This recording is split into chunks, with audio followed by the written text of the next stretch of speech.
From ice jams to torrential rain like we saw in Toronto this week, extreme weather events are happening more often in Canada, and insurance companies are reporting a rise in payouts for damage claims. They say that could lead to higher rates, as Francis Silvaggio reports. If it seems like uncommonly extreme weather is becoming more common, it's because it is, and it's only getting worse. The number of hot days is increasing significantly. The number of heavy precipitation events is increasing. The occurrence of flooding events is also increasing. We can conceptualize this. According to some of Canada's leading climatologists, severe weather is happening more often and in ways most of us have never seen before. It's got to be some of the worst that I've seen, and I've been doing this for about 14 years now. Adaptation to severe weather. The Insurance Bureau of Canada actually commissioned a report to track the severe weather trend and confirm what their financial records already know. In Alberta alone, insurance payouts averaged about $100 million a year between 1983 and 2008. But over the last 4 years, claims averaged more than $670 million a year, more than two-thirds of Canada's entire payout. The insurance industry claims payouts are sort of the canary in the coal mine, so it's a bit of a sign. With few other options to recoup costs of weather damage, insurance customers often end up paying the difference, which is why the IBC is urging Canadian leaders to be more proactive in developing things like better building codes, infrastructure inspections, and emergency response plans in order to prevent imminent weather hazards from becoming disasters. If you know it's going to rain and you can't stop the rain from coming, smart people usually will grab an umbrella. What we're talking about is grabbing some umbrellas. The IBC isn't just urging, it's doing, spending, for example, nearly $3 million a year for hail suppression in Alberta. Officials say it's a small price to pay, but climatologists warn if society's views on greenhouse gas emissions don't change soon, those already high prices will be even higher. If we continue to see the global emissions total ramping up the way it's going, the forecast I just made for you will be worse. Francis Silvaggio, Global News, Calgary. Oh my God! Trampoline! Trampoline! Oh my God! Oh my God! Eyewitnesses say sharp gusts of wind that overturned cars and left a swath of damaged buildings near Tokyo came from a tornado. The gust began shortly after 2 p.m. on Monday and left a trail of debris in the city of Koshigaya. Video footage shows what appears to be a tornado. Firefighters and police say the powerful winds ripped through parts of the city and damaged more than 300 buildings. Police say at least 63 people were injured. One of them reportedly suffered a fractured skull. Bits and pieces flew into our house. I heard windows break. The sound of shattering. It's okay. I was given first aid. One witness reported seeing something that looked like a tornado towering more than 300 meters high. Another said the sky suddenly darkened and she saw a big black tornado in front of her. People in the nearby city of Noda are reporting similar damage. Firefighters say more than 150 buildings have been damaged there. The winds knocked down utility poles and overturned cars. Meteorologists say a tornado that struck an area near Tokyo was the result of some unusual weather. They say a type of thunderstorm called a supercell created the twister. Such storms contain rotating updrafts of air and they can be deadly. The winds whipped up in mid-afternoon. They left a trail of debris in the city of Koshigaya. More than 60 people were injured. About 600 buildings were damaged. Roughly speaking, the cloud wasn't even 500 meters above the ground. That's really low.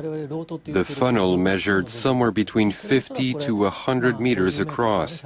It was one of the largest tornadoes ever in Japan. Scientists at Japan's meteorological agency have surveyed the damage.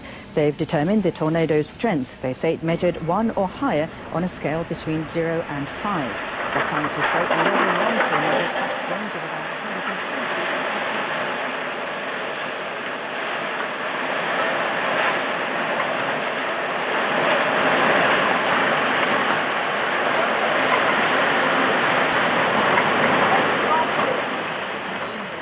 Busy on a day when many people were unable to leave home. this punishing winter storm closed businesses and schools across America's northeast as high winds continued to batter the coastline. In New York State, rush hour was deserted as people heeded the advice to stay indoors. In New York City, some people chose to brave the elements. Outreach teams have been searching these streets for homeless people at risk of freezing to death. New York Mayor Bill de Blasio was keen to be seen doing his bit. He was only sworn in 2 days ago. This storm is his first big test. It's very slick out there.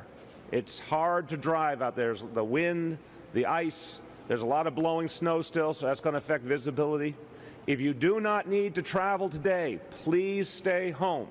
Of course, snow isn't unusual at this time of year. What's making things worse are bone-chilling temperatures. Wind chill has reached up to -26 Celsius in some parts of the northeast. In Maine, driving conditions are extremely dangerous as plows take on the huge dump of snow. Massachusetts got the biggest load with 2 feet of snow just outside Boston. The storm came in from the west. Chicago's O'Hare Airport is still battling the effects, with thousands of flights still cancelled across the worst-hit areas. Forecasters say the heaviest snowfall is over. The punishing temperatures will continue.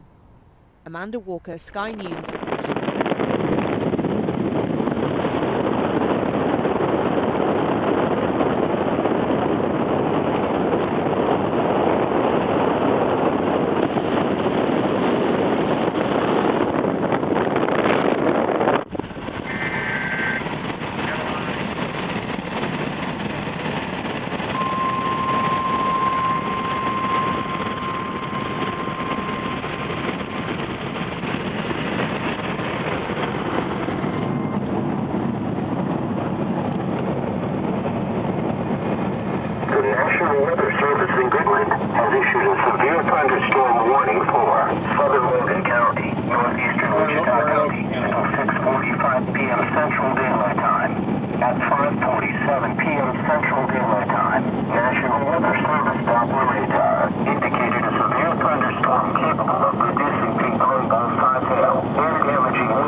Cornwall's early morning wake-up call. This was Newquay at high tide as the latest storm thundered in. Crowds gathered well before dawn, warned by the authorities to keep a safe distance. Look at that. That's spectacular, isn't it? Absolutely fantastic. Have you ever seen it this high before? No, I haven't. No, I've lived it all my life and I've never seen it like that before. That's an absolutely awesome sight. Frightening power. You wouldn't want to be in the sea or too close to it. It's really frightening. In the fishing port of Looe, around 20 properties were flooded as the already high tide was whipped up further by howling winds. In the seaside town of Perranporth, a similar story. Just 3 days ago they were celebrating New Year in this pub. Now they wish 2014 had stayed well away. So this is a kitchen with about 6 inches of water. Janine only took over this cafe 3 months ago, but last night the sea came right in. Now she and her team are preparing for the next surge. She feels councils should be compelled by law to provide sandbags for vulnerable properties. At the moment, that's not the case. There's no point in bringing them when we're flooded or whilst we're flooding. We need them before that to prevent it. If you'd had more sandbags in time last night, do you think your cafe could have been saved? I don't think it would have been as bad as it was. This afternoon, Janine has taken matters into her own hands, filling bags with sand from the beach before the next tidal surge tonight. We've got another low pressure system coming through this weekend, and it may move on into the weeks to come as well. And with the ground saturated as it is, even moderate amounts of rain could cause more flooding. The coast of West Wales has been battered by the Irish Sea. This coastal road in Pembrokeshire ripped apart by the waves. And the Victorian prom at Aberystwyth has also been left in tatters. Along the notorious River Severn in Gloucestershire, there has been some flooding, but it's not been as bad as many feared. The winds not quite as high as they might have been so far. It is January 26, 2014 on a Sunday, 10:56 p.m. on the California coast. And up next, freak electrical storm batters half the country as incredible pictures emerge of ferocious lightning forks and giant hailstones. This is by Anna Edwards and Lucy Crossley and Jonathan Petrie. It was dated January 26, 2014. Heavy rain and strong wind has battered much of Britain, with fierce thunderstorms hitting London as the Met Office issued severe weather warnings. Shoppers were left drenched in fierce downpours across the south, while sports fans at football, rugby, and horse racing meetings were hit by torrential rain. London was struck by a fierce electrical storm in later afternoon, with lightning strikes cracking across the sky, pouring rain and hailstones pelting the city. The thunderstorms also struck across the Midlands and into East Anglia, with winds of more than 50 miles an hour reported yesterday afternoon. And there's a lightning bolt striking that building. Lightning strikes. This dramatic picture shows the moment a bolt of lightning struck a building in Birmingham as fierce storms battered Britain. Oh, wow. There's another one. Forecasters have warned of more heavy rain tomorrow in southwest England, creating the danger of future flooding on the Somerset levels. And that must be a hailstone. It's huge. This was spotted in Leicester, according to one Twitter user. And here's more. Photo taken by one of our Facebook followers, Barry Carpenter. Birmingham was also hit by lightning, and enormous hailstones were said to have battered buildings in Leicester. Rail travelers and motorists also faced disruption, as highway officers were called in to clear trees in Warwickshire, and southwest train services were halted after trees toppled onto the railway lines. There were also delays on the route between London and Norwich after a tree fell onto overhead lines during a storm. Britain faces further flooding today as another band of heavy rain sweeps the country, prompting one MP to call for the army to be put on standby. The saturated southwest will bear the brunt, with blustery, wet weather lasting several days. Severe weather warnings were issued yesterday by the Met Office for all of the southwest, and the Environment Agency said already full rivers are likely to burst their banks. There is also potential for further river flooding across the southwest and southern counties. The risk of flooding from groundwater continues in part of Wiltshire, Dorset, Hampshire, West Sussex, West Berkshire, and Surrey into next week.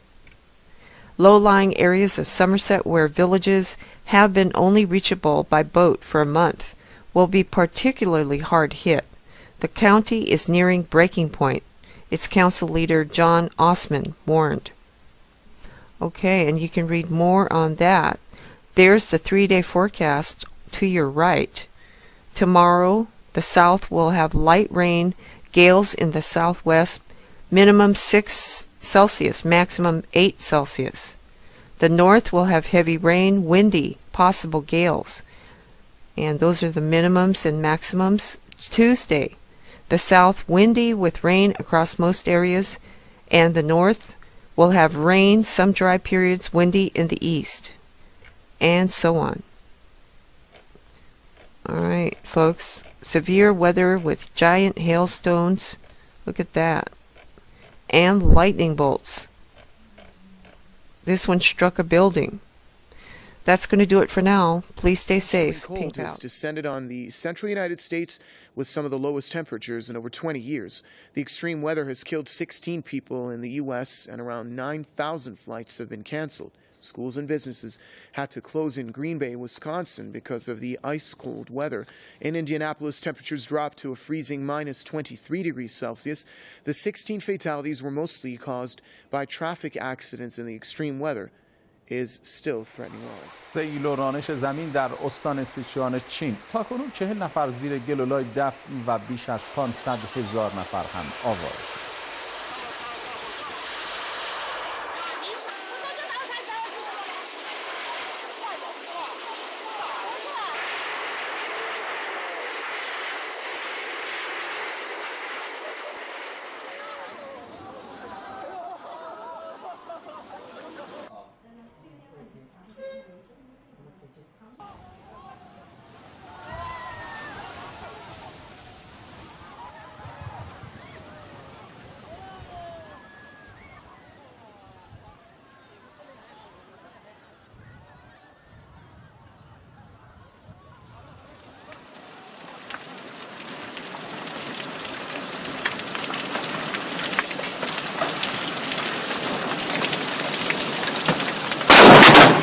Holy fuck!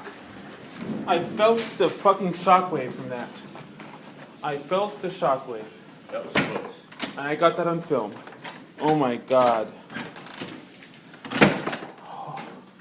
Okay, I'm okay. Holy shit. What, did you see it? It struck, I think it struck the Mercedes, it struck my car. I think it struck the middle of the street.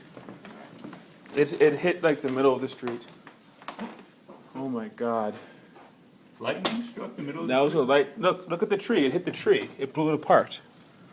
See all the little bits and sticks on the lawn? It hit the tree. It hit the tree and it like, wow.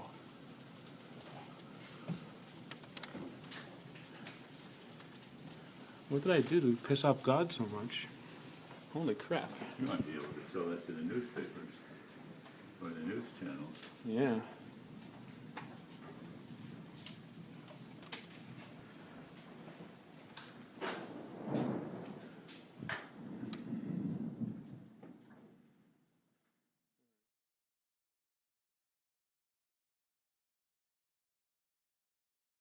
There's no relief in sight for the tens of thousands of people living in Russia's Far East, battered by the worst flooding in more than a century. Water levels have already broken a historical record for the region and are expected to reach the peak only by the middle of the week. Around 30,000 people have already been evacuated by emergency services, and authorities say this could be just the beginning. Artis Polskot is in the thick of events and talked to some of the victims. The scale is breathtaking. As far as the eye can see, floodwaters submerge swathes of eastern Russia.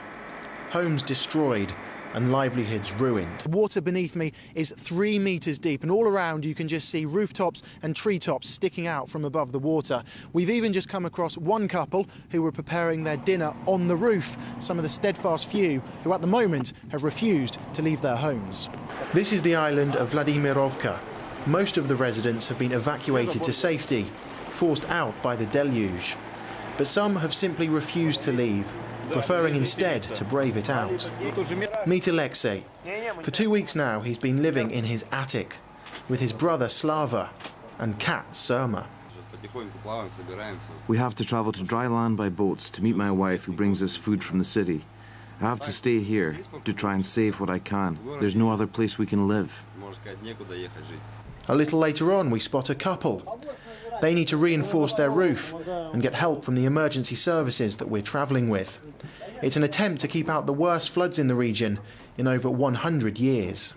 Not everyone is prepared to wait it out. Of the 30,000 displaced, many have found themselves in temporary accommodation centres that have been hastily assembled in places like schools. Thousands of troops and emergency crews continue to arrive in the area to help tackle the disaster. In the meantime, there are fears rescue workers could be confronted with a major health crisis. Medics are warning the rising waters could be a breeding ground for diseases such as hepatitis and dysentery.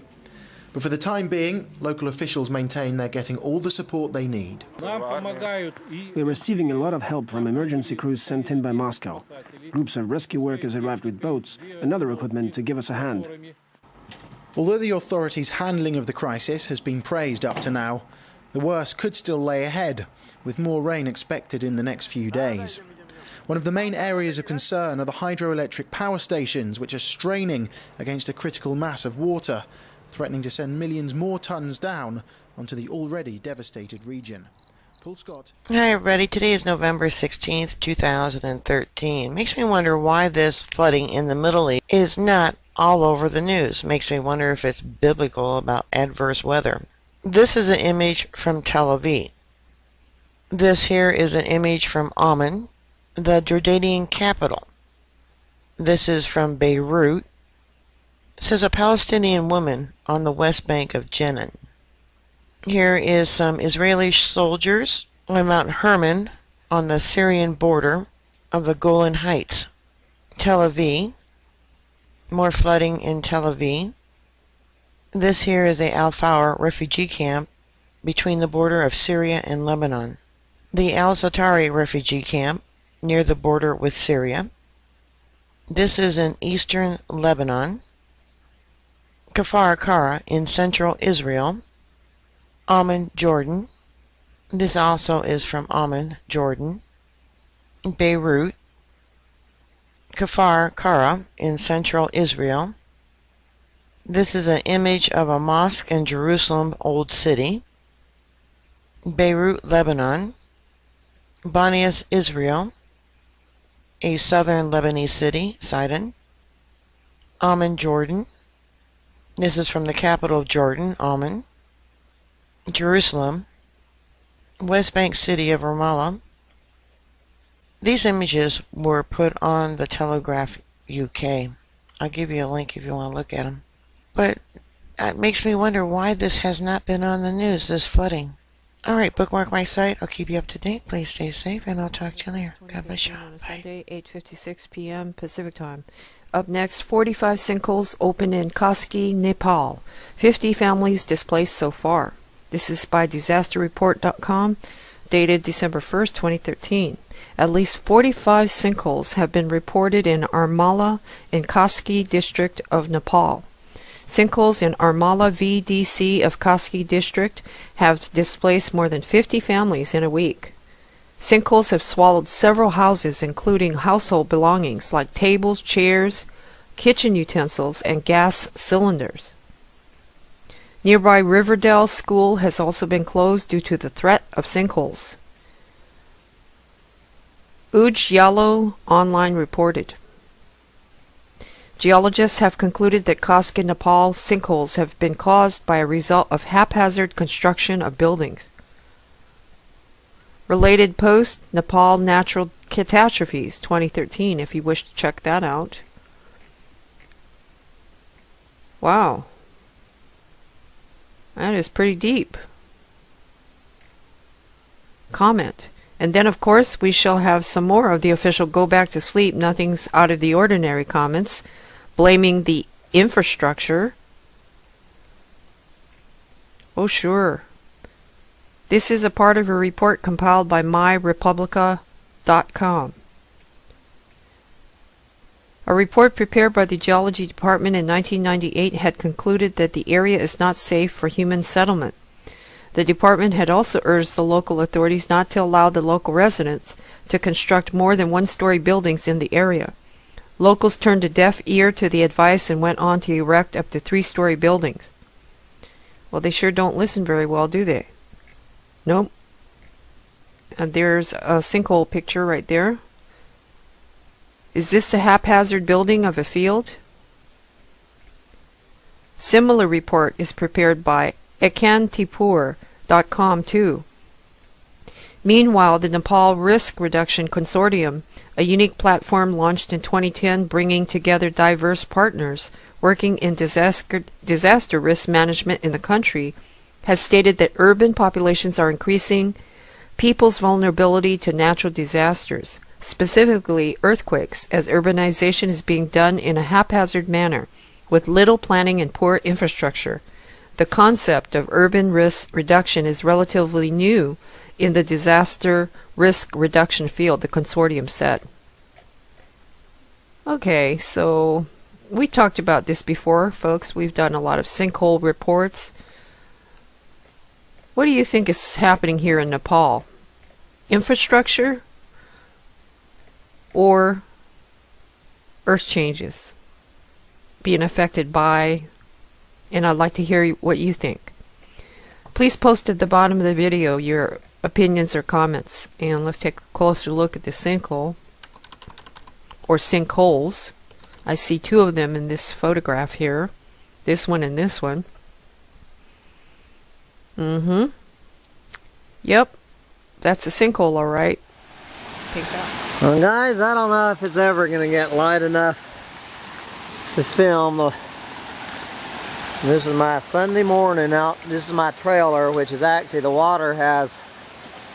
This is Sunday morning, October 13th, 2013. Amazingly, my trailer made it. I have a trailer, and it even has electricity. Unbelievable. Here is the view from Here's the view from Hambone's trailer door. Got some bad news for two Jimmo's gas-sucking trucks. They're gone. Two pickup trucks down the creek. You see a rototiller still sticking out amazingly. I don't know how many fossil fuel things. My bicycle, I want you to know, guys, has pulled through the flying colors. My gas-sucking bicycle, it just got washed. So this is the view from 12 feet from my front door. There you go.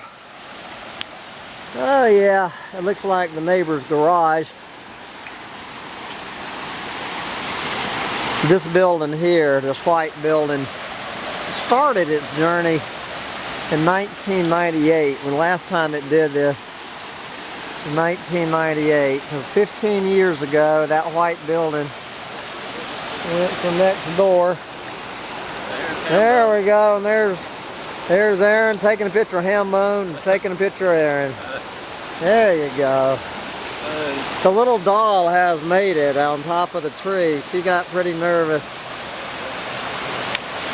That's that the little doll there. She's hanging on for dear life. Good God Almighty.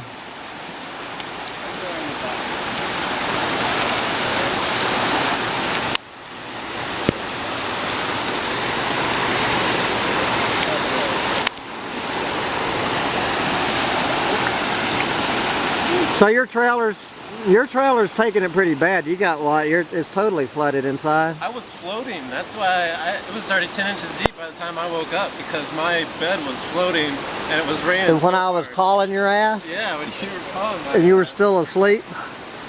I don't know what woke me up, because it was raining so hard that the sound of water wasn't waking me up and my bed was floating. I wasn't getting wet. I was dry. There you go. Well, your trailer looks worse than anyone else's. But you got everything out of it, right? Pretty much. Like I think it's going down now for. Oh yeah, it's going down. Oh, it's dropped 15 inches. But it can go back up. Yes, it can go back up. It's supposed to raise like. It's supposed to rain for 12, 13 more hours. It could go a hell of a lot farther up. We are a long way from being out of the woods here in Austin, Texas. Oh fuck, man. There is no sign of those two pickup trucks anymore.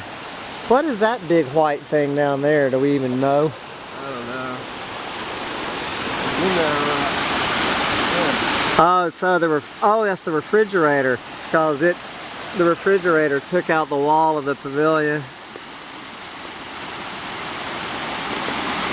Unbelievable that rototiller rode this thing out.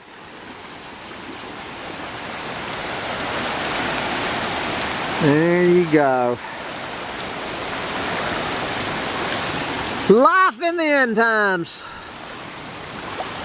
This is a hell of a Sunday morning to be a doomsday prophet, an environmental alarmist, and the chronicler of the downfall of global industrial civilization. Oh, here's my deck. This is the deck from my trailer. I guess I'm gonna put this camera up. I guess this deck made it through the gate. All right.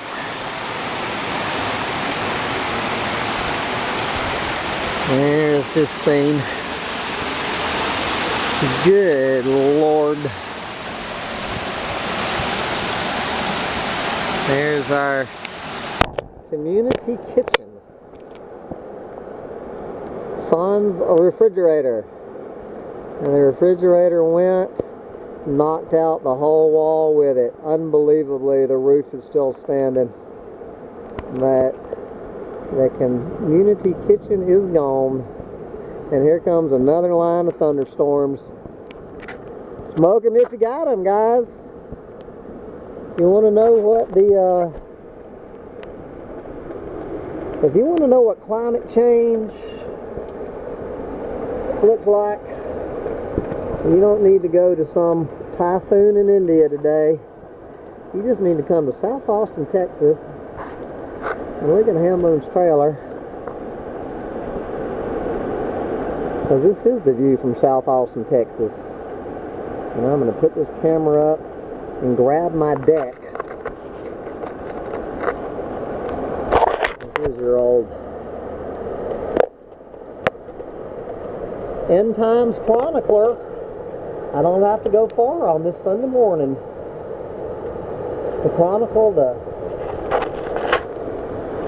new normal. The new normal. This is one night's rain, guys. One night. My guys. This is Dabu 7, and you are watching footage of a 60-car pileup that took place outside of Germantown, Highway 41, Highway 45. Pay attention as people do get out of their vehicles. Some cars do go over the embankment, and it gets pretty ugly here until you see the Walmart truck pull up.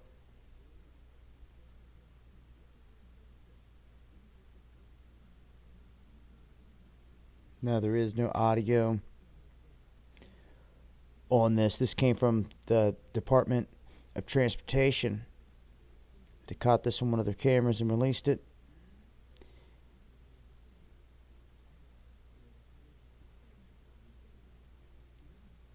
You guys can see how dangerous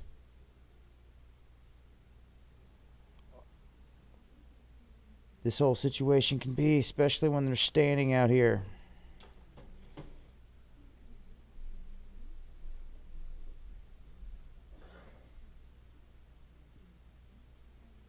These people ran over to help this individual that went over here.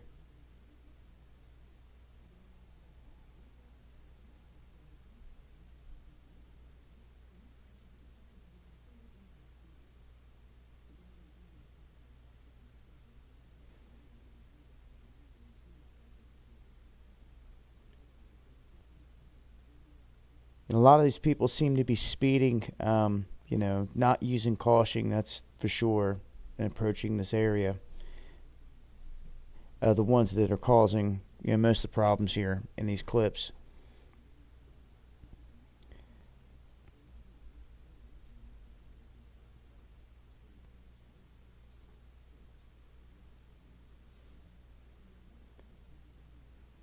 I have not received any reports of any casualties coming from this event, so it's probably a lot of bumps and bruises, but everybody survived.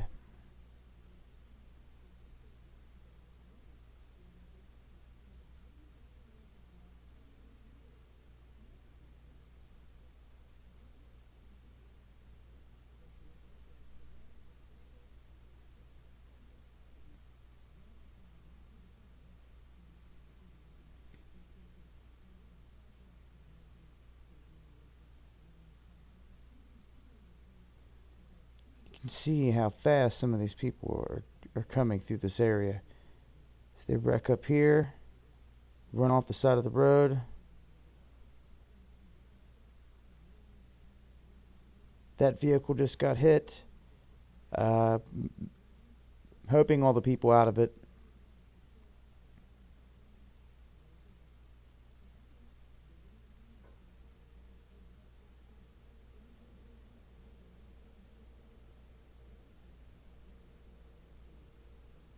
And it just goes to hell right here.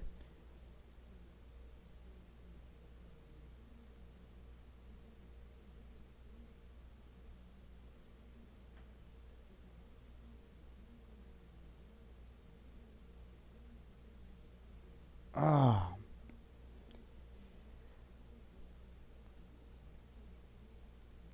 And like I said, most reports showing that, you know, everybody survived this.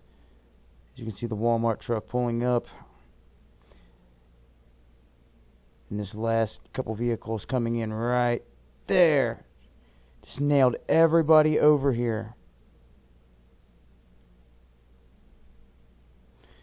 It's a good video to show anyone thinking about speeding in the snow. Eyes open when out on them roads, guys. It's been Dabu 7.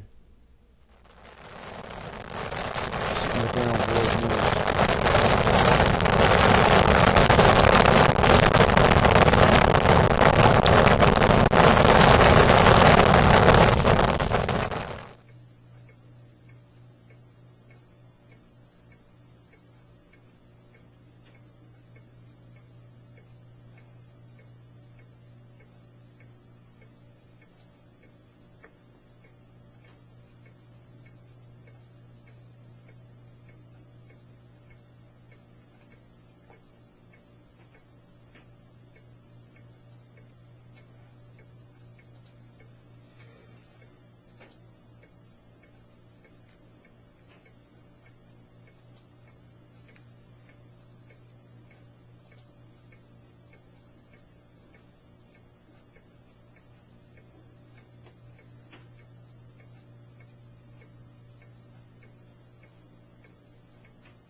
to the earthquake. The task force will gather information on damage and prepare for more possible tsunamis.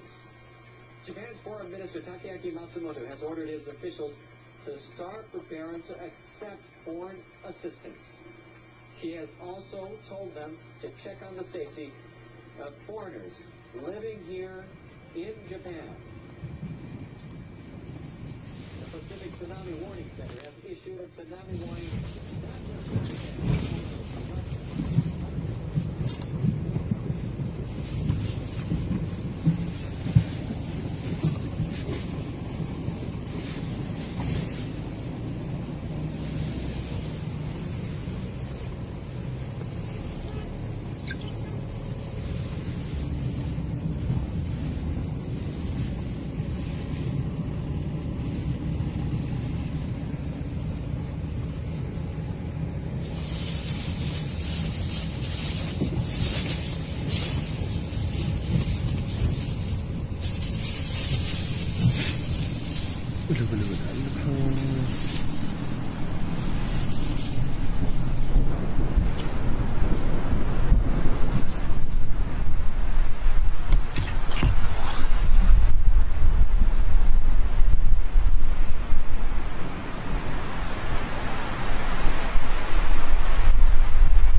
Earthquake, tsunami, and nuclear crisis that occurred in Japan back in March. On March 11th, a 9.0 earthquake occurred off the coast of Japan. Within minutes, a tsunami swept the northeastern region coastal areas of Japan as well, taking with it houses, buildings, cars, and people. On March 12th, the Japanese government declared a state of emergency. The reactor at the Fukushima site's coolant system had failed. Over 3,000 people were evacuated from their homes within a 6-mile radius. Over the next few days, reports from the Sendai, Morioka, and Fukushima provinces would confirm over 14,500 people dead, 12,000 people missing, and another 127,000 people displaced and living in refugee camps. This was just the beginning of the complexities of the tragedy. In August of 2011, I plan to visit Japan and photograph and document the inner strength of the Japanese people as they deal with this crisis. I plan to document the cleanup and rebuilding of their homes and infrastructure. I also plan to show the economic and social ramifications and impacts that the tsunami and earthquake have had directly on the farming industry, the fishing industry, as well as local businesses, and of course the elderly, the physically and mentally disabled, as well as orphan children. I also plan to visit the nuclear areas where the fallout has been the strongest. I fully understand that this project is not without personal risk, but as a photojournalist, I believe that it is my responsibility to tell this story on behalf of the silent heroes and victims. I am hopeful that my images will remind the world of the inner strength and integrity of the Japanese people, and that they will not be forgotten.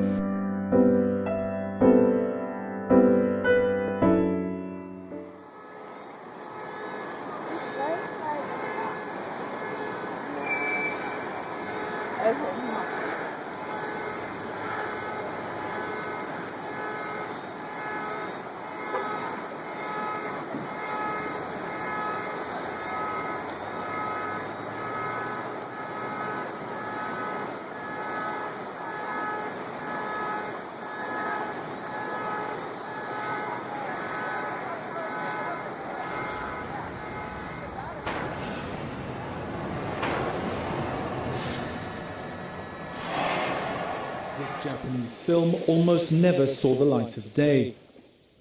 The House of the Rising Sun tells the story of a family torn apart by a nuclear disaster, a subject so sensitive in Japan that the director found it impossible to finance his project through conventional means. But the groundswell of anti-nuclear feeling following the Fukushima disaster persuaded Takafumi Otta to turn to the public. He raised $100,000 through crowdsourcing, and the film's now being screened in independent cinemas. The media talks less and less about the problem of nuclear refugees. I asked myself what I could do as a director. I decided to make a film to voice the message that newspapers and television don't. 3 years after the Fukushima disaster, and the anti-nuclear demonstrations are waning. The Japanese media barely give them any airtime, even if surveys show most people are still against the industry. Japanese people have a tendency to be quite passive, and it's such a tough fight that many have given up, but we have to keep going. The pro-nuclear lobby is an impressive foe, whose reach spans many sectors. Japanese companies sit at the nexus of the global nuclear industry. Toshiba, Hitachi, Mitsubishi, they are part of what Japan calls the nuclear village. Pro-nuclear advocates in industry, finance, in politics, in academia, in the mass media, bureaucracy. These people control the commanding heights of national energy policy, and they are not prepared to let the public decide something that important. Despite the lobby's power, the government still hasn't restarted the country's 50 nuclear reactors taken offline for safety checks. Japan is one of the only countries in the world to have completely shut down its nuclear energy industry, but many expect it'll rise up again before too long.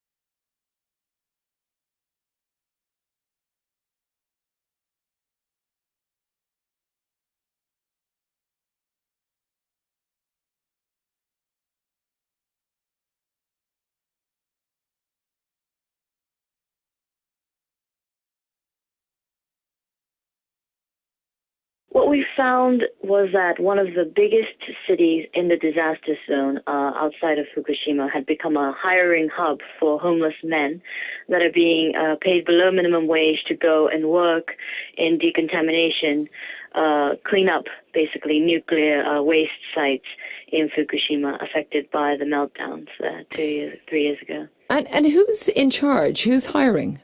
In theory, the government is in charge. They're using taxpayer money, and the government awards massive contracts, billion-dollar contracts, to Japan's biggest construction companies.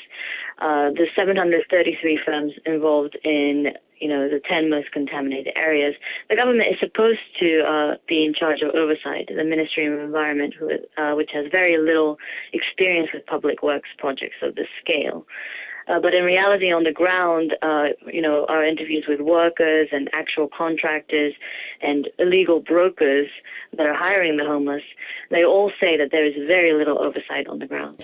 Why are homeless men being hired? Labor shortage is a serious issue in Japan. As you know, we have the Olympics. There's a lot of construction in Tokyo and other major cities. A lot of people, working in Fukushima is not desirable.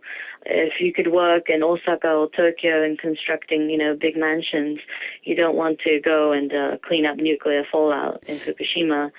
And I think that's why it is attracting these illegal brokers that are hiring homeless men who have little choice to do anything else. And when you talk about a cleanup, I imagine it's decontamination, but I would have expected a certain skill set to be able to carry that out.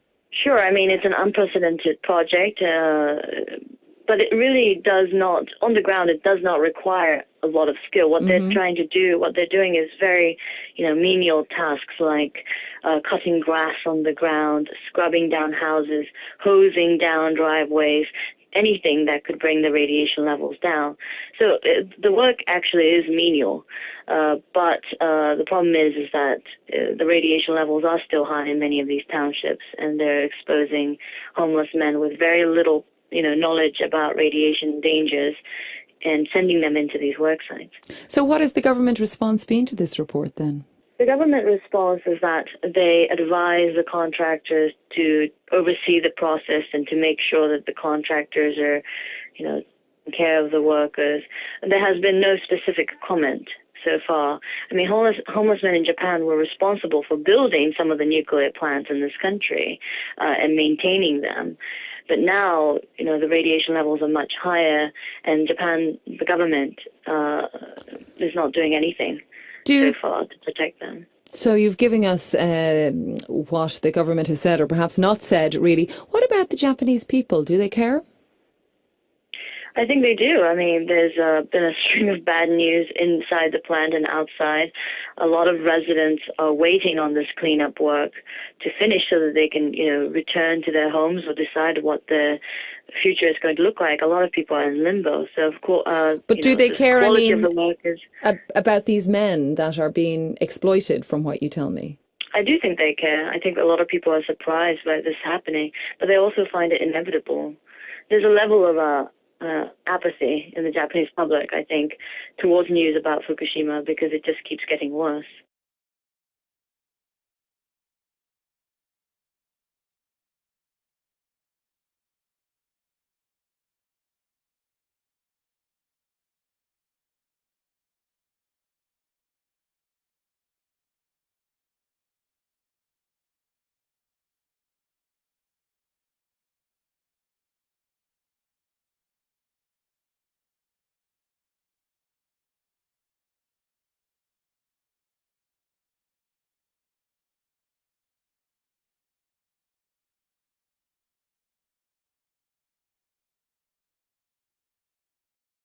Japanese government officials say they plan to revise their policy for disposing of nuclear waste. They want to play a more active role in selecting disposal sites. The officials plan to store highly radioactive waste from nuclear plants deep underground. They're drawing on a law that came into effect in the year 2000. They've been asking their local counterpart to suggest possible sites, but local officials have not offered up any locations. Experts have made some suggestions, and industry ministry officials say earlier this year they'll start acting on those proposals. Government officials plan to drop a list of sites that are deemed scientifically suitable. Then they'll ask local authorities to agree to the projects. It will take time for the government to regain public trust and support for the use of nuclear power. The government should listen closely to people's opinions and change the policy if necessary. Some experts are concerned that proceeding with the new policy in a haphazard way could cause doubts among the public and make the issue harder to resolve. Officials with Japan's nuclear regulation authorities say no nuclear plants are likely to resume operations in the near future. All commercial reactors in the country are currently offline. The officials set new safety standards last July following the 2011 accident at Fukushima Daiichi. The guidelines call on operators to prepare for severe accidents and to reinforce facilities to make them earthquake resistant. 7 utilities have applied for safety screenings for 9 plants so they can restart operations. The regulators have held 65 meetings to examine those applications.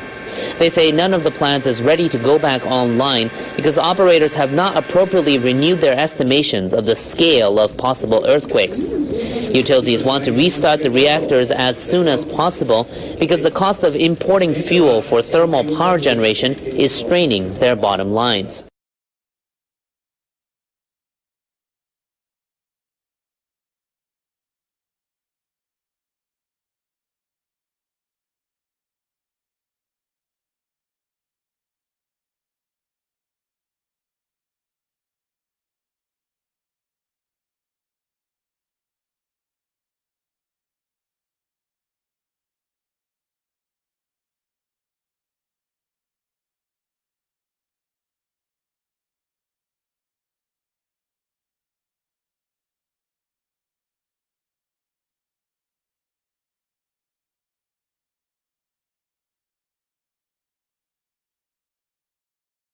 Survivors of the atomic bombing of Nagasaki and some of their neighbors have staged a sit-in. They used the annual New Year's Day protest to call for the elimination of nuclear arms. About 60 people took part in the gathering at Peace Park. Hitoshi Motoshima is the former mayor of Nagasaki. He said the people of Japan have a duty to help create a peaceful world as the country inflicted pain and damage on the people of Asia during World War II. The participants gathered in front of the Peace statue. They offered a minute of silent prayer for the victims at 11:02 a.m., the time the bomb was dropped. We, the atomic bomb survivors, must spread our movement around the world to call for peace and the elimination of nuclear weapons. A high school student said she wants to help convey the survivors' messages to younger generations. She said she and her contemporaries will be the last people to hear the survivors' accounts firsthand. Visitors to Japan have kicked off 2014 on the slopes of one of the country's most recognizable landmarks. Guides at the Mount Fuji Visitor Center shared a little of their culture. The guides put on traditional clothing, then explained some of their customs. Their guests didn't pass up on the photo opportunity. I think it is incredible that you can keep the culture around like that. I don't know a lot about it, but I do know that it's really neat that you can just have people keep those traditions alive. About 100,000 people pass through the visitor center every year. Last year, officials at UNESCO designated Mount Fuji as a World Heritage Site. And now the guides are seeing more and more tourists from South America and the Middle East. They hope to welcome even more visitors to point them in the right direction up the mountain and to share more Japanese culture.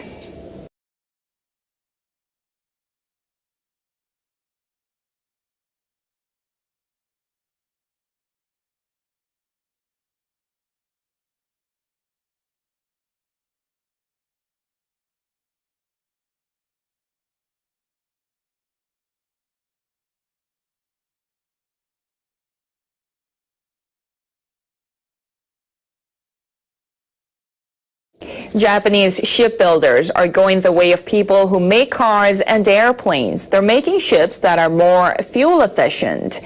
Now, the International Maritime Organization will require vessels to emit less carbon dioxide starting in 2015. The shipbuilders hope to profit from an expected growth in demand for energy-efficient vessels. Engineers with Mitsubishi Heavy Industries have made some innovations on tankers used to transport liquefied natural gas. They fitted its 4 tanks with a cover to reduce wind resistance. They say that improved fuel efficiency by 25%.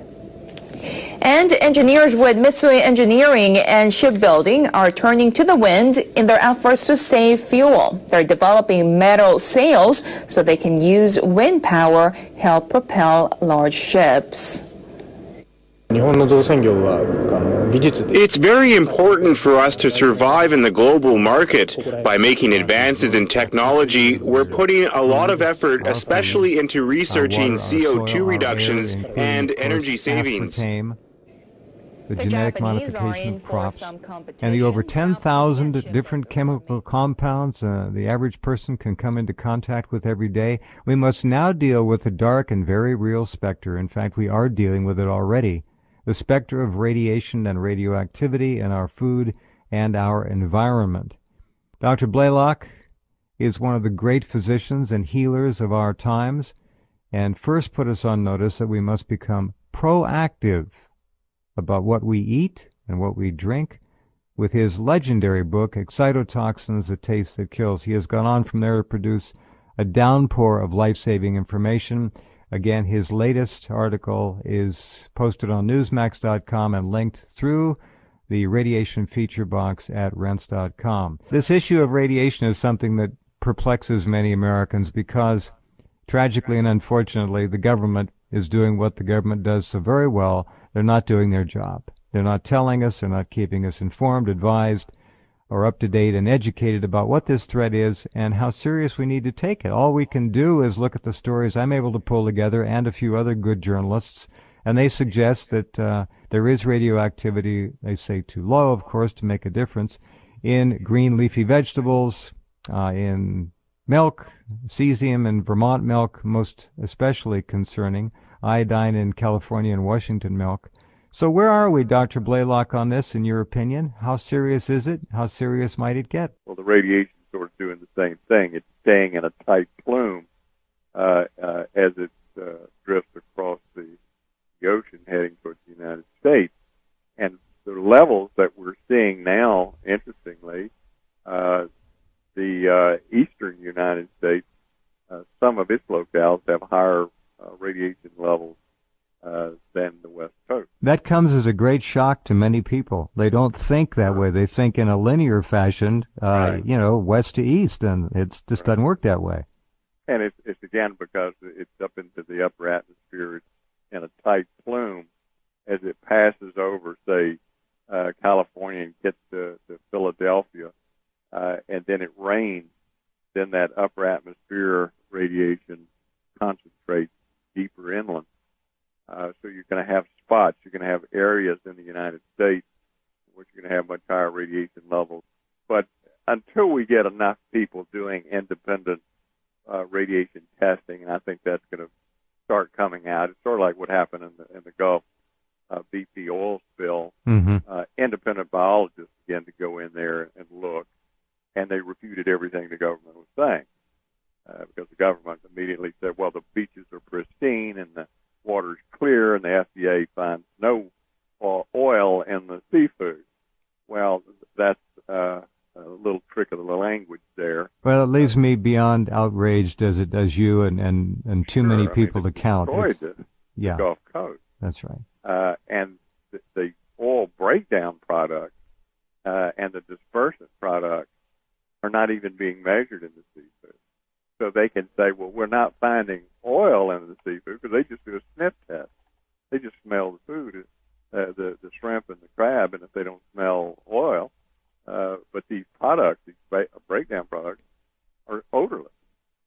So we're gonna have to wait the same sort of way with this. The independent people are going to start measuring radiation and giving us some more accurate numbers in terms of what's happening. I was asked, what do we need to look for? And I said, well, in the initial stage,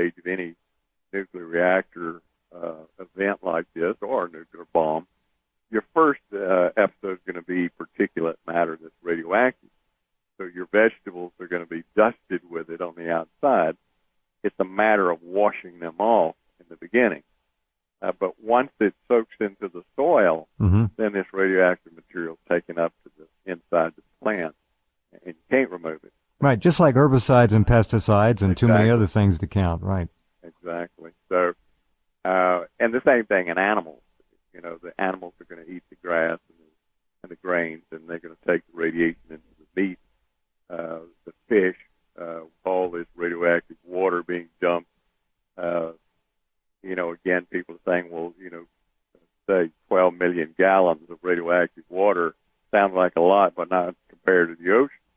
Well, again, you have currents that pass in the ocean, just like the plumes in the atmosphere. It tends to stay concentrated, follow these streams.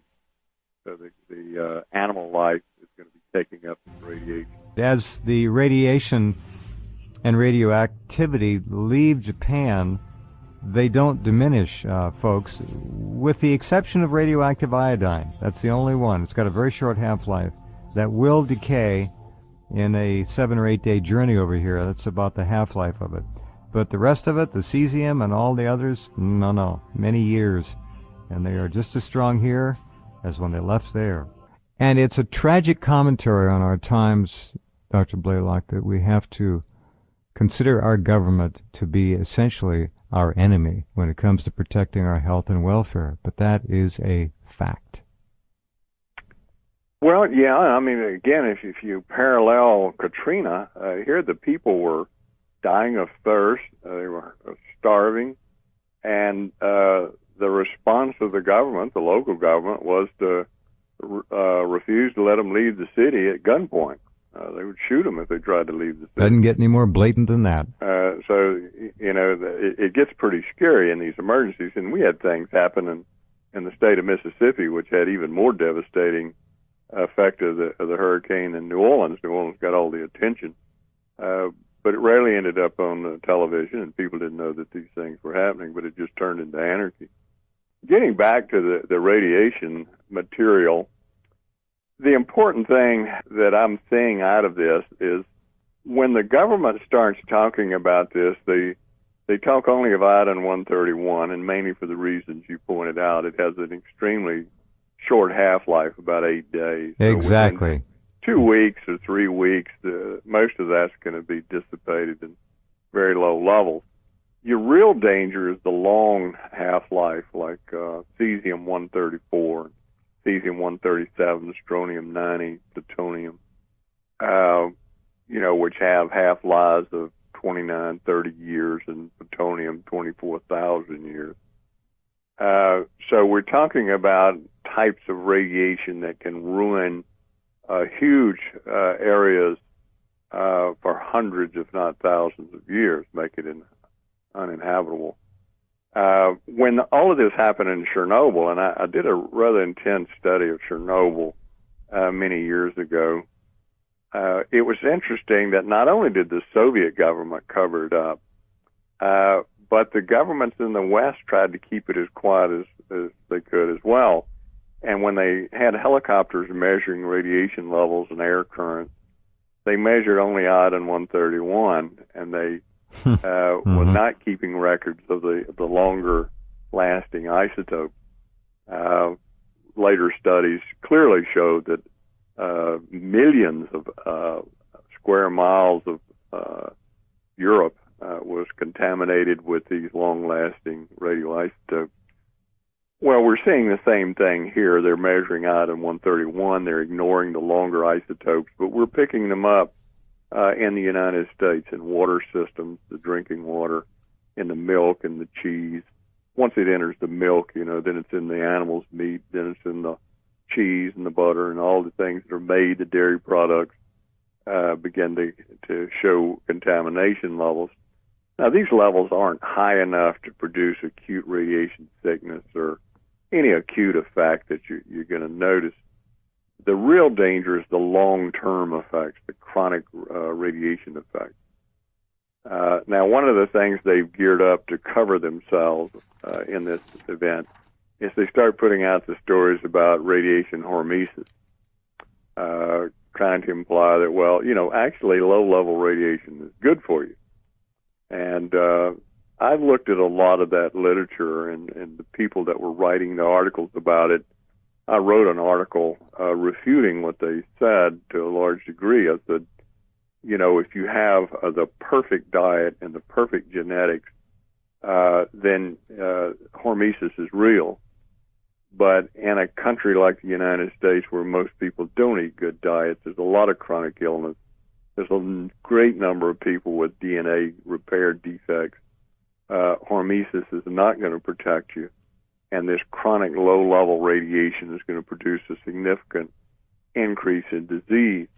Now, one of the other things that they used to cover up the Chernobyl incident was they only measured radiation death rate. You always see quoted, well, the cancer death rate did not increase dramatically. The only significant increase was thyroid cancer, which increased 21-fold. But they always used the term cancer death rate. Well, the vast majority of people weren't dying of the cancer, but they had the cancer induced by the radiation. So for every person that died of cancer, we had thousands of cases of induced cancer that didn't die that ended up in the statistics. Now, what happens in Eastern Europe, a lot of these people died of heart failure or other disorders before they died of their cancer. So they were never listed as a cancer death. Right. This covers it all up. This makes it look different. Statistical sleight of hand. Sure. The issue with Chernobyl was, in reporting primarily iodine-131, and you mentioned correctly, of course, the Western nations were doing the same thing. They were all basically trying to protect the nuclear industry. Sure, and to protect their crops and their milk industry and their cheese industry, because the first thing that starts getting geared up is, well, we got to protect all of these things because people are going to be frightened and not drink the milk and not eat the cheese, and that's going to have economic impact. Right. So that takes precedence over the health effect. Well, we're already protecting the dairy industry, the beef industry, big agriculture, and now we're protecting the fish industry. And if you go look at the top of headlines, you'll see FDA won't test Alaska fish for radiation. Don't worry, be happy. Open that page, and I just hurriedly put it together because it was very important for you to see now. Do pass it along. You'll see the first map. It shows the Oyashio current coming down from the Sea of Okhotsk and the Bering Sea, right next to the east coast of Japan off Fukushima, and the Kuroshio current going up, and they meet, and they both head east, directly across the Pacific. If you scroll down the page, you'll see the North Pacific Current, which is what they both become when they marry and run off. They head across the ocean together as the North Pacific, and then they split along about, if you go in a straight line, Washington State. Half of it goes north into the Gulf of Alaska, where it swirls and swirls and swirls counterclockwise, and eventually just stays there. The other half heads south and comes right down the west coast. It's called the California Current. So you tell me, should the feds be checking fish, especially in the weeks and months to come, or not? I think we all agree on the answer. Dr. Blaylock, anything to add to that? Well, you're right, and their view is if you don't know, then you can say it's safe. They can say, well, we don't have any evidence that the fish is contaminated or of any danger, and we think it's safe to eat. But the next question would be, well, did you measure the levels? Well, no. If we measure the levels, we can't make that statement. We see this time and again in every kind of disaster. It's just like in the Gulf of Mexico. What they say, we don't smell any oil in the I remember. Seafood. Yeah. That's how the FDA tests it. Well, these things have no odor, so that way they can, without blatantly lie, say the FDA in their test found no problem. Right. The VOCs are odorless. Right. They don't smell. And then again, some of the seafood, in fact, did have oil inside, but they didn't find those samples. Sure, they just scoop those under the table and right. look at the ones that that don't have the high concentration oil. Well, the other cover-up with this radiation thing is every time I look at some of these statistics, it's not just they only count death from cancer, but they ignore all other radiation-related disorders.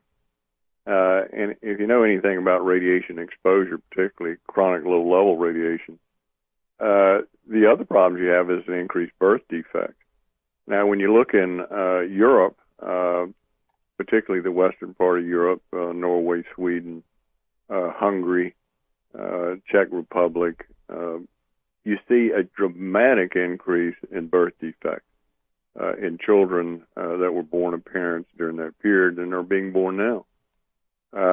We see endocrine dysfunction. Even though the iodine-131 increases thyroid cancer, it also increases hypothyroidism and even hyperthyroidism. Pituitary dysfunction is very common without a pituitary tumor being formed. One of the big surprises to a lot of people is that radiation can readily cause atherosclerosis, hardening of the arteries. Can lead to heart failure and heart attacks, strokes. This is very well known. So there's a great number of disorders, chronic organ failure, kidney failure, lung failure, that can result from chronic exposure to radiation. It's not even going to enter into these statistics. They're just going to be written off as, well, this person just had a stroke, had a heart attack. But it's gross plausible deniability right down the page. Sure. Yeah. So those are the kind of things that concern me, is that when I look at these sites where everybody's claiming safety and that we're just a bunch of alarmists, they don't know the medical aspects of this. And they don't know how these statistics are being manipulated and doctored. The easiest thing to manipulate is a population study. And that's what all of these things are based on, population studies. People move in and out of populations. They know that. So it's hard to track disease rates. Now, when I looked at reports of doctors who traveled to Eastern Europe and Belarus, their story is quite different. In fact, one of the reporters said, if you want to see how many are dying in these areas from Chernobyl, just visit the graveyard. It's filled with the graves of babies and young children that all died, shortly after this event. Now, that's easily ignored by the media and by the government. Now, my interest in all of this, as I got to looking into it, is well, how do you protect yourself? Well, it's interesting right now. I'm seeing in Japan, they're telling people, well, don't eat vegetables. And the ironic thing is the flavonoids in the vegetables are the most potent radioprotection. So even though the vegetables may accumulate some of the radiation, they also have the most powerful inhibitors of radiation damage. No one has said that. I've never heard that before. Thank you. No. You see, I wrote, I tell you about the ebook that I wrote on radiation protection called Nuclear Sunrise, which is a downloadable ebook. And in this, I researched all that's known about radio protection by natural substances. Well, NASA does most of the research in radio protection. And what they realized is all the drugs that had been created were so toxic they couldn't use them. And so they started looking at natural substances, flavonoids from plants, and garlic and ginkgo biloba and things like that. And what they discovered is that there's things in plants, these flavonoids, that are enormously powerful radioprotectants.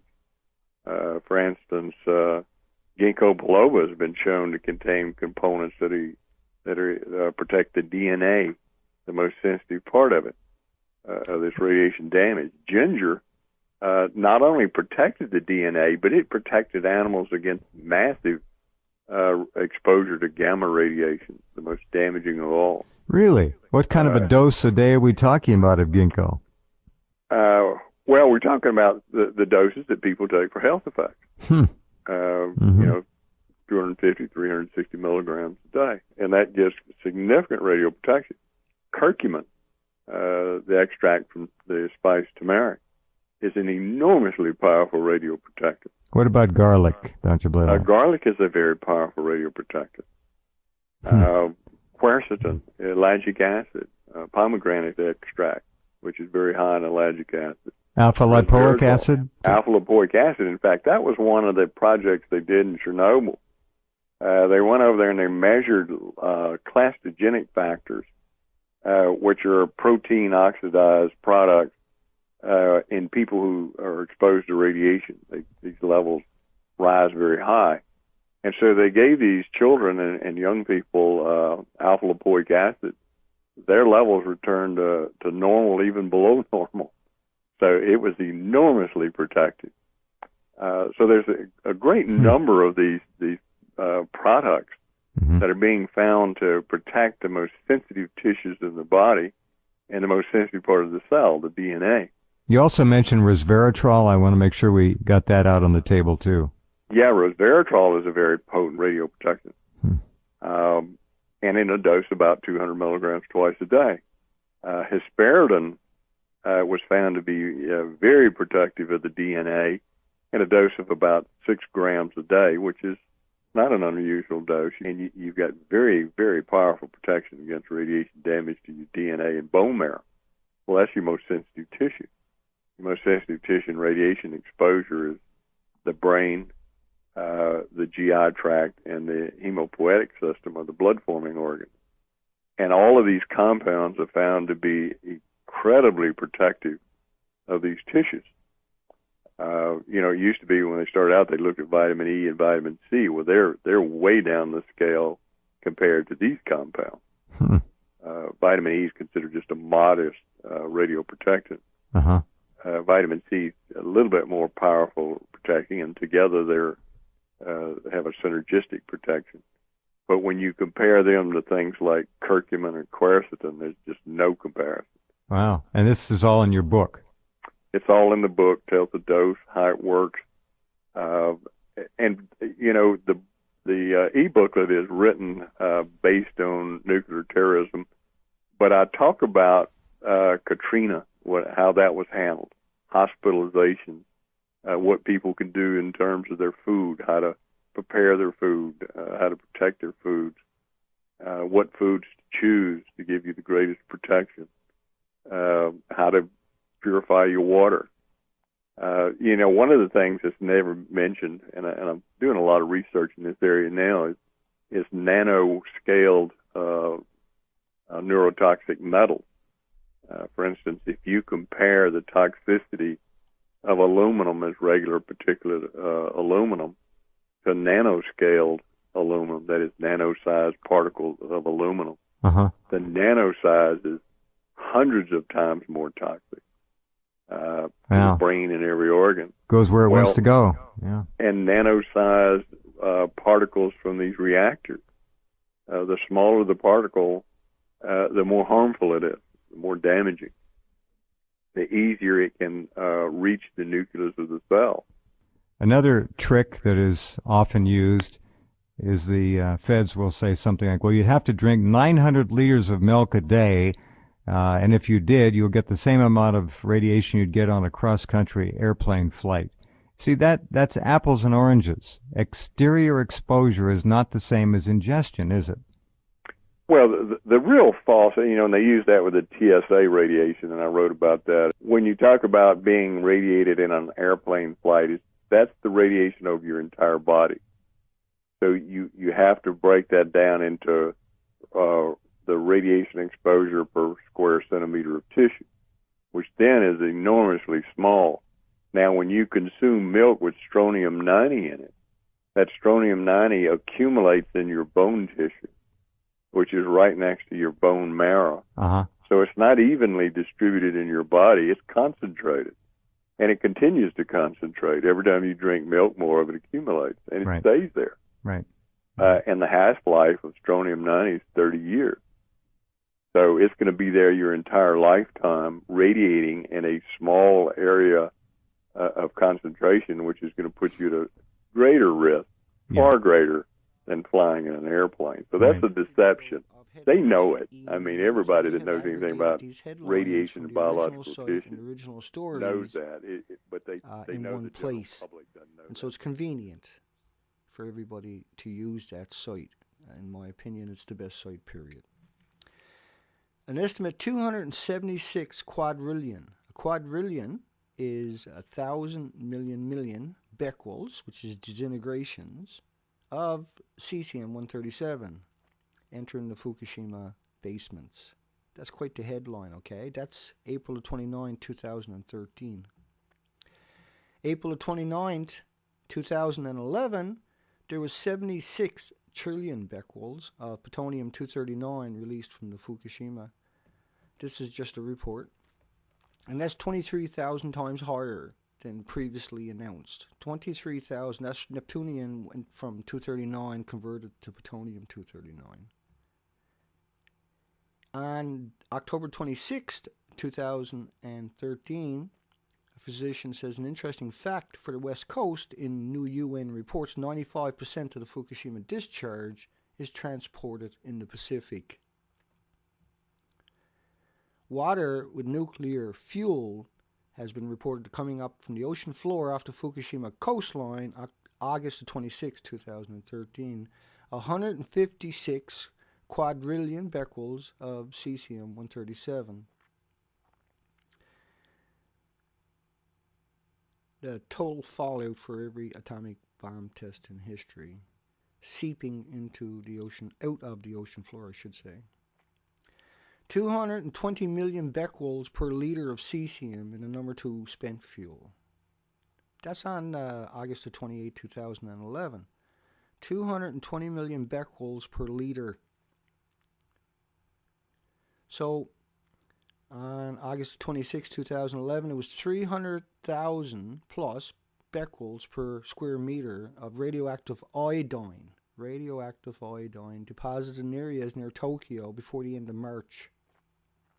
So within 2 weeks, 300,000 becquerels per cubic meter. A nuclear worker, generally acceptable limits are around 5.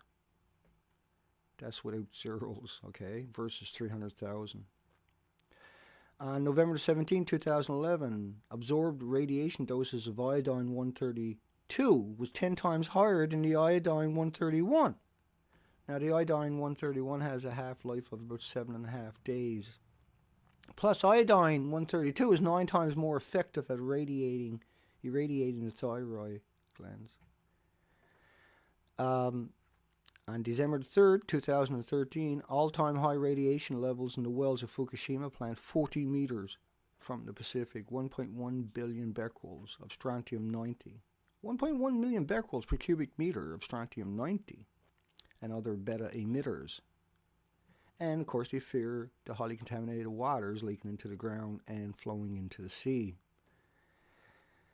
That's 36,000 times permissible level in water. There is no safe level, but what they have is a permissible level. An area with 10,000 becquerels per square meter of radioactivity is considered highly contaminated by a study. Over 30,000 square kilometers in Japan exceeds the level. That's 8% of the nation itself. A government simulation shows radioactive plumes of krypton-85 over Tokyo on March the 15th, and reactor number 3 with MOX fuel exploded the day before on March the 14th. Krypton-85, folks, that's from the rods, zirconium on the rods burning off. Colombian medical professor, inhaling just one radioactive hot particle can cause cancer. Now, there's a link below to the buckyballs, which is a result of spraying salt water on the nuclear fuel. And what happens, the sulfur creates a structure, and there's a link below for that. The sulfur creates a structure that accepts uranium, strontium, plutonium, cesiums in the center and turns it into a nuclear engine. And so they're the same things as hot particle, but they're much worse than the typical hot particle. These structures do not solute in the water. They're carried like dust in your house. You know how dust sits in the sunlight. So it has like a neutral buoyancy in our environment, so it can float forever right around the planet. And of course, it's so small, they're 1/10,000 of a millionth of a meter. That's how small they are. So it's easy to ingest it. That's way smaller than your DNA, okay? A congressman has released redacted documents to say parts of Unit 2 got so hot it may be outside of the reactor pressure vessel. That was on April 6, 2011, folks. April 6, just a couple of weeks later, they were already confirming that the cores had gone through, yet they're still trying to deny that today.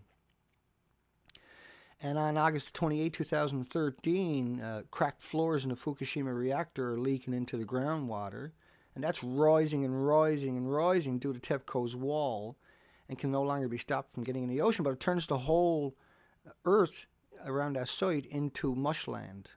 So the ground becomes liquefaction, I think is the name for that. Damaged fuel rods are cracked and releasing radioactive gases in Fukushima's Unit 4 pool. Now that was November 14, 2013. Other assemblies are bent. So if they're bent, they're releasing gases every time you shake it. It releases gases that could cause a massive explosion, and that will kill you. You have to evacuate, and they have to try to pump those gases out of the building before they can get back in there. It's frightening. A doctor on April 6, 2011, Fukushima effects may be worse than those suffered in Chernobyl. Anti-radiation herbs like turmeric can help. Now, I've been telling you about that all along, right? So that was an interesting article. But turmeric has 700 peer-reviewed academic studies about it, how good it is. Experts are assuming Unit 2 on July 24, 2012 had cracked its containment vessel that allowed releases directly from the melted nuclear core, and the radioactive plume was blown south. They have a video for that. But you got to realize this also goes up into the atmosphere, goes up into the death streams, and comes across the Pacific in about 3 days. Former Department of Energy official criticized a UC Berkeley professor for comparing ingestion of radioactive iodine to air travel. Right? So air travel has nothing to do with the radiation we talk about. That's indigenous radiation. Now, if you're flying through the death plumes, that's different again. But a typical airplane or walking down the street or bananas or rocks or anything like that, background radiation has been on this planet since the beginning of time, has nothing to do with the radiation that we're talking about. They're completely different. One's indigenous to Earth, and the other thousands, there is no way to contain them, and they're so deadly. It's a guaranteed cancer just ingesting one of these particles. The French government says 15 main incidents of radioactive leaks at Fukushima, only 408 million billion becquerels of iodine released into the air. Only 408 million billion becquerels. And they claim that the cesium is at the one. Once again, cesium. They love that word.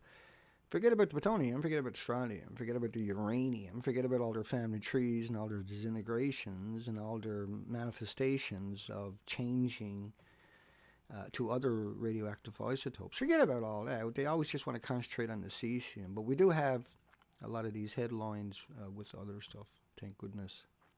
And that's why I'm doing the video.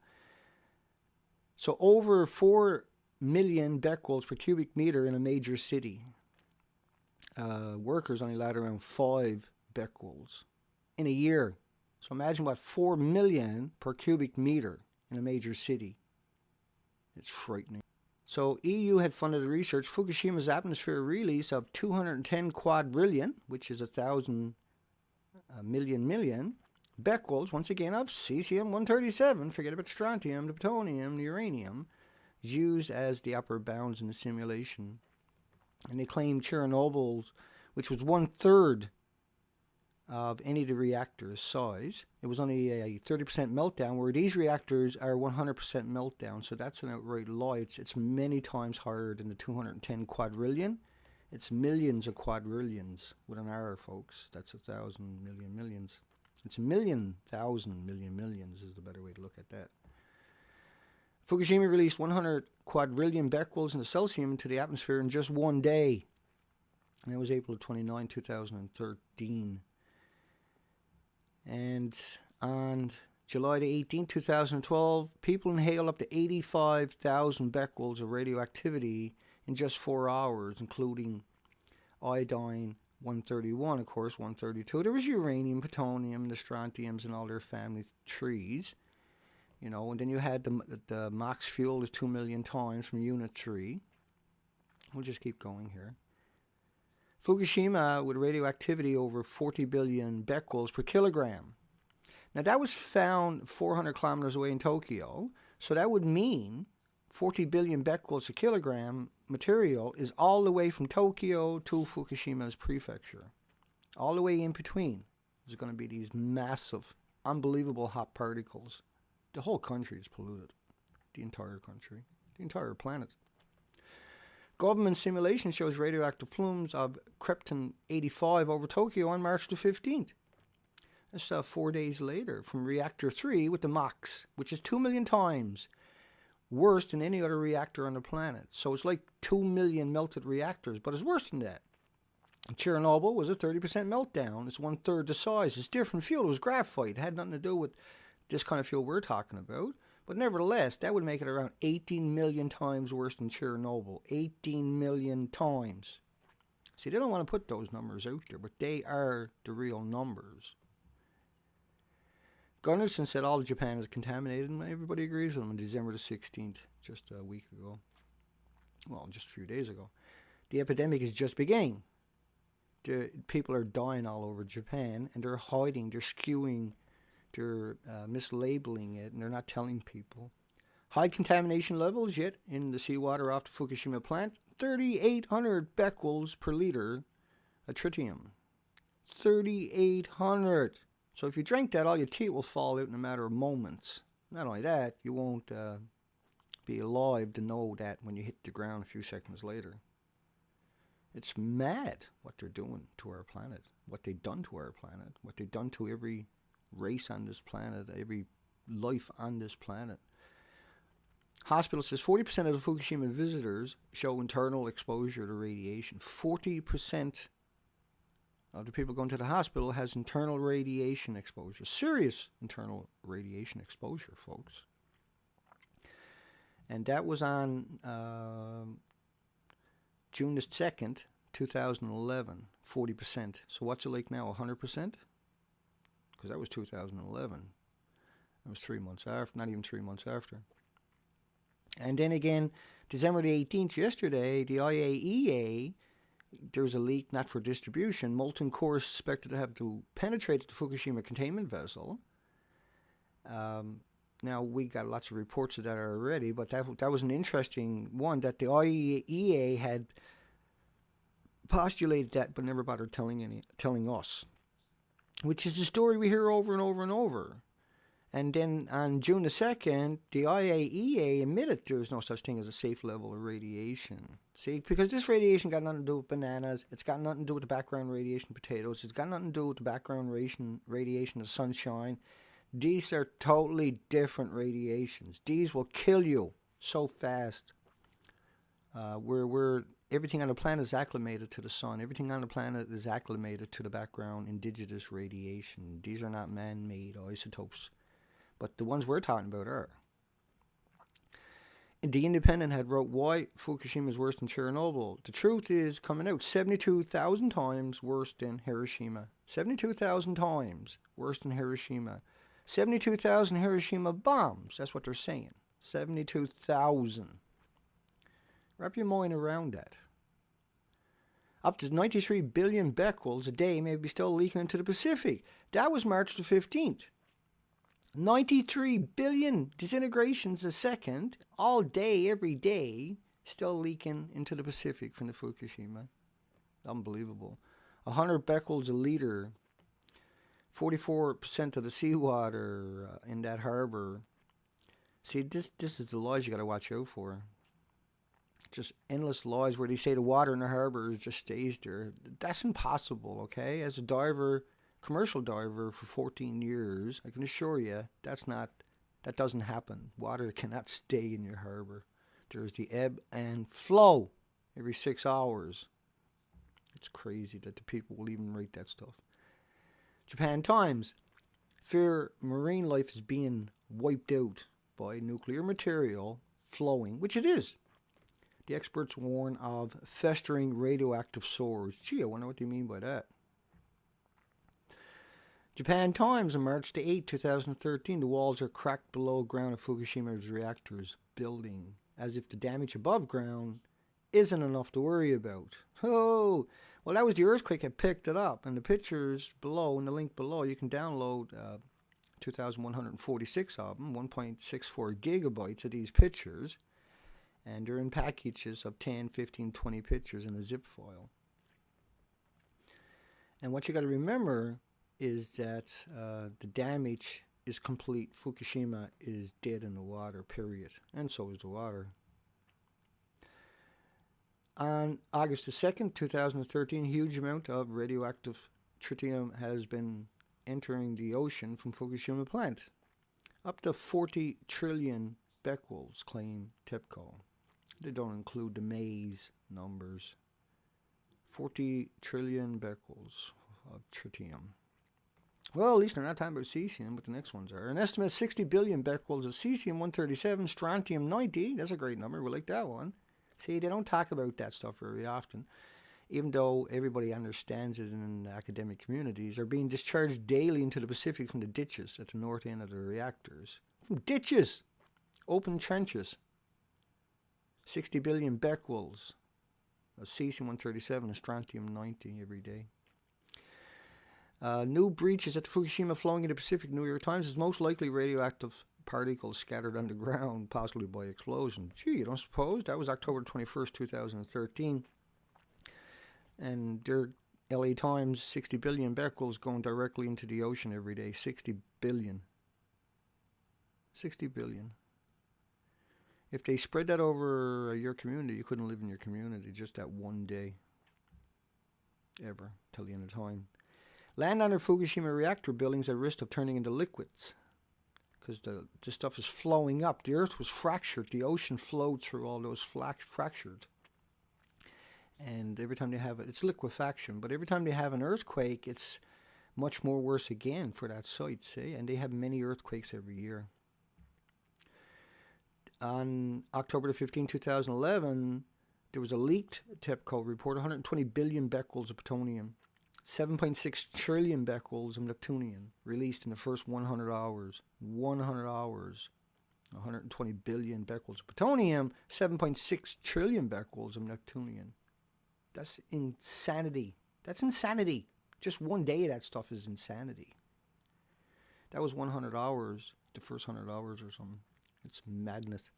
Local newspaper editor blasts the UC professor for a radiation comment. Once again, a UC professor had equated the radiation from Fukushima with airplane radiation, banana radiation, potato radiation, which was indigenous radiation. You can eat bananas all day, non-stop, and they'll never give you cancer.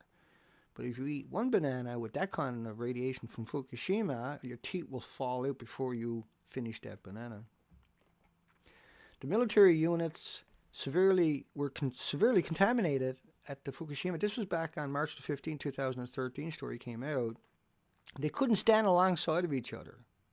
The soldiers, if they stood alongside of each other, they were so radioactive, but they would contaminate everything around them. So they couldn't go anywhere because they're so contaminated. They ingested so much. There was a mysterious black substance reported repeatedly, and this one is February 16, 2012, and seen all over Minami Suma. 1 million becquerels per kilogram. So all the way from there to Fukushima and beyond has these black substances. But that whole city is covered in it. It's unbelievable. Mysterious reddish radioactive, that was made of Fort, 2012, substance detected 180 kilometers from Fukushima. So all the way from 80 kilometers back to Fukushima, these alpha particles at 200 counts per minute. It's inconceivable anybody's living there. Outrageous. Nearly 5,000 nuclear plant workers are suffering internal radiation exposure after visiting Fukushima. 5,000. This was on May the 22nd, 2011. 5,000 people had ingested huge doses of radioactive air into their body, into their lungs, breathed it in, and they're suffering internal radiation exposure. Suffering. That's the key word there. Suffering internal radiation exposure. 5,000. Yet they say, oh, there's no injuries, no deaths.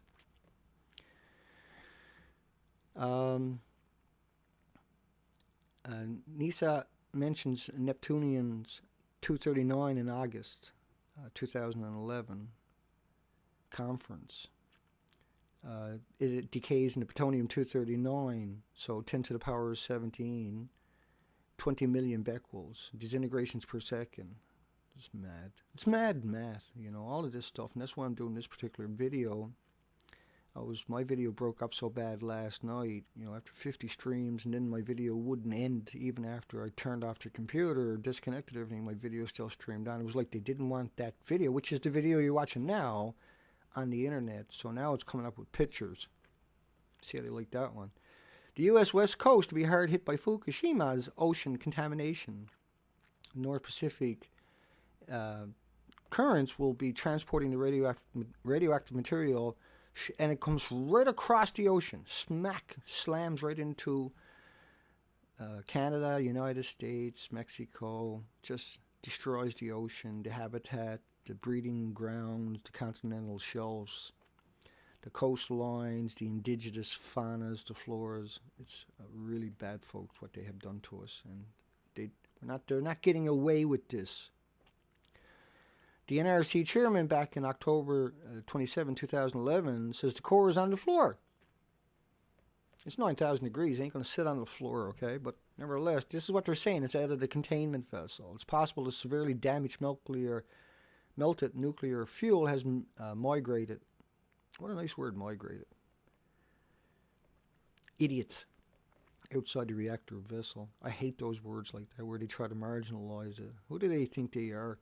An estimated 276 quadrillion, with an R, that's an R, it's 1,000 million becquerels of cesium-137. Now this stuff, they keep doing that, the cesium-137.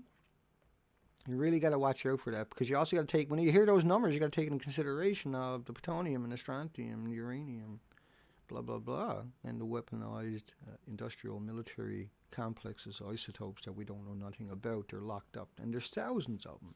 That's how they got the MOX fuel in Unit 3 so toxic, is using these concoctions. Once again, you don't need all these isotopes to make power. You need all these isotopes to make exotic weapons and to solve mathematical equations. That's all it's about, destroying the planet for an equation.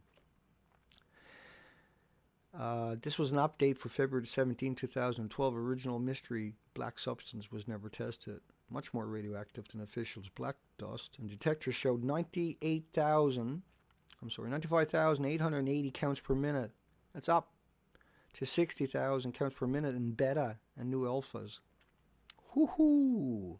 See, they just don't want this put together in a collective like we got here right now. Original mystery, because you can see the numbers. If you add all these numbers up, it'll leave you shaking. Over 15 quadrillion becquerels of radioactive substance suspected in the trench that TEPCO now emits is leaking into the groundwater at Fukushima. Whoa, how kind of them. Not that we need you to tell us that, but we understand, because you lie so much. 15 quadrillion. 15,000 million disintegrations per second of radioactive substances. At least I never said the cesium-137 again, because I'm so sick of that number. That's got nothing to do with the numbers, dear. Who cares about something like cesium-137 when you got plutonium and uranium there with with 4.5 billion half-life. What a stupid shit this stuff is. It's just destroying everything on this planet. Over 1,000 nuclear workers have internal radiation of 10,000 counts per minute. They're nuclear waste, see? These people got to go to a nuclear waste graveyard when they die in the near future, if they're not already dead. 1,000 nuclear workers. That was May the 23rd, 2011. But oh no, nobody got hurt. Everything's fine. We just need secrecy laws so no one can tell their stories, see? That's what Japan done. These are murderers. These people are murderers. Japan culture has murdered all life on this planet. Every animal, every insect, everything in the oceans. It's unbelievable. Study shows Fukushima nuclear pollution becoming more concentrated as it approaches the U.S. west coast. More concentrated as it approaches the coastline. The plumes are crossing the ocean in nearly a straight line towards North America.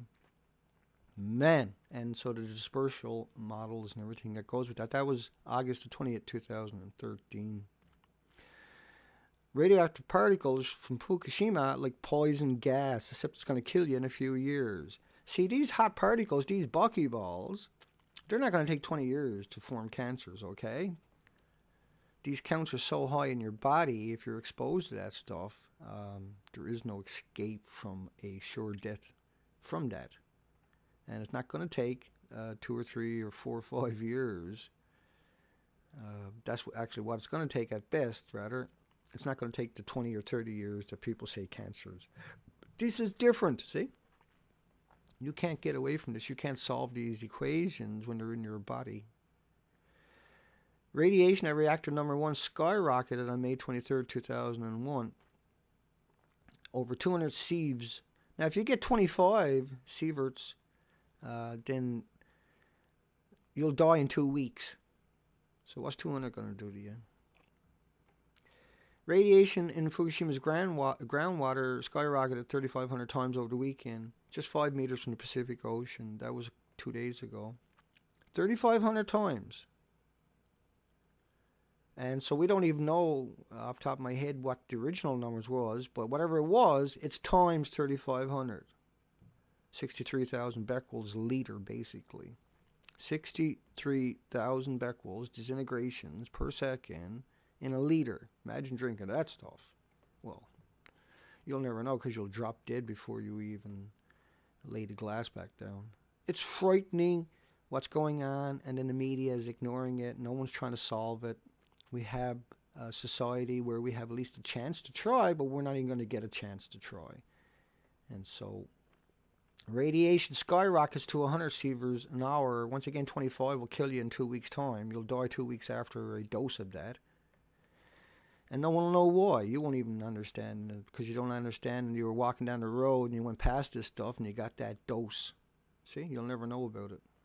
You'll just know you're really sick. You have to liquidate your assets to stay alive for a little tiny while, but then you'll die regardless. You just can't get away from it. This was December 13th, 2013, just a week ago. Most don't know, but reactor 1 melted down in 5 hours. It only took you almost 3 years to tell the truth on that one. It's unbelievable, folks. And then reactor 3 melted earlier than reported.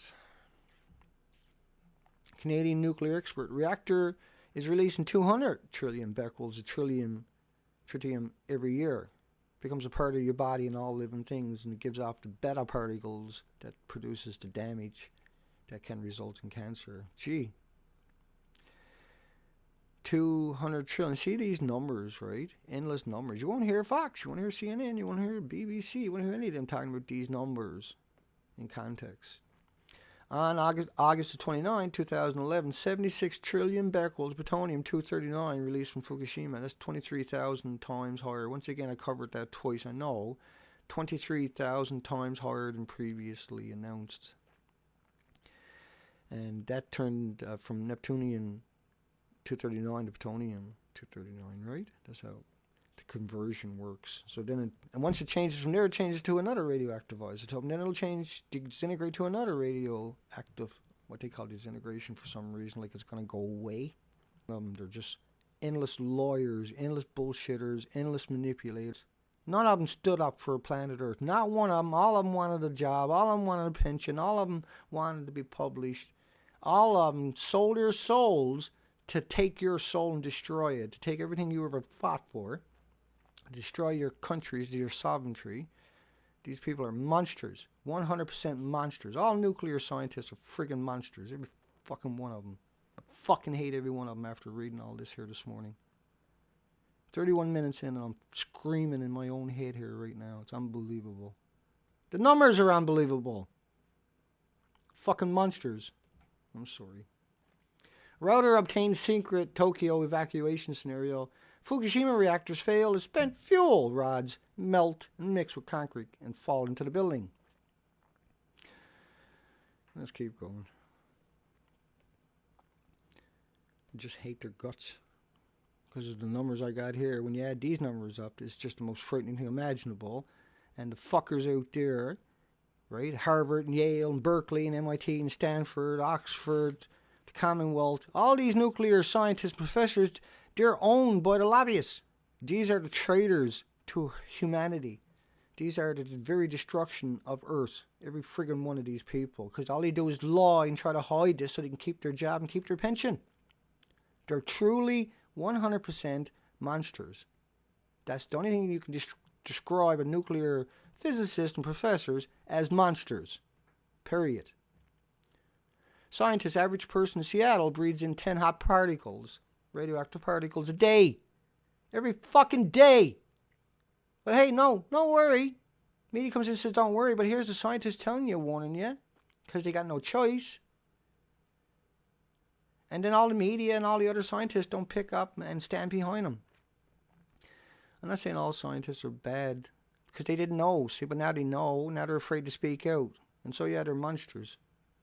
I think they're all monsters, in my opinion, anyway. June the 5th, 2011, 10 hot radioactive particles a day. I'm going to say that again. 10 hot radioactive particles every fucking day of April 2011. People in Seattle, people in British Columbia, Canada, people in California, people on the entire coastline, North America.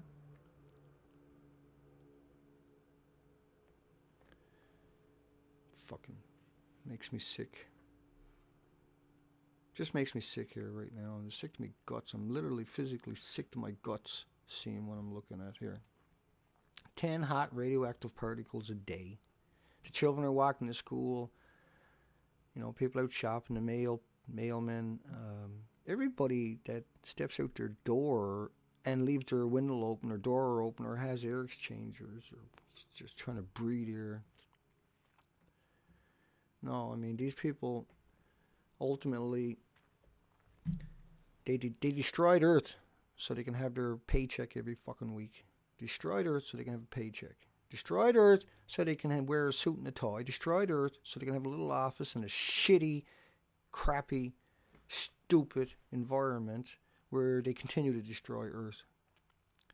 Scientists are literally the most sickest, demented, perverted people on the planet. They're worse than murderers. They're worse than rapists. They're worse than mass killers because they kill every form of life on the planet with this stuff. It's endless. Fuckers. Strength of cesium-137 on the west coast to be high as 4%. 4% And no one's trying to fix it. See?